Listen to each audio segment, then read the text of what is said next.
Budget কম ছিল তার জন্য মেলা থেকে 15 টাকা দিয়ে এই টবগুলো কিনে এনেছি, তাও যথেষ্ট ভালো। এগুলো কিনে এনেছি, আজকে লাগাবো নার্সারি থেকে। আমি এগুলোকে ভালোভাবে ফুটো করে নিয়েছি যাতে জল বেরিয়ে যায়, জল বসানো হয়ে যায় গাছ সবগুলোই।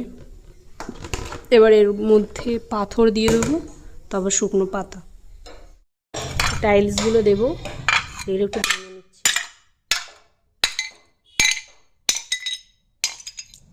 আমরা এগুলো দিয়ে দেবো।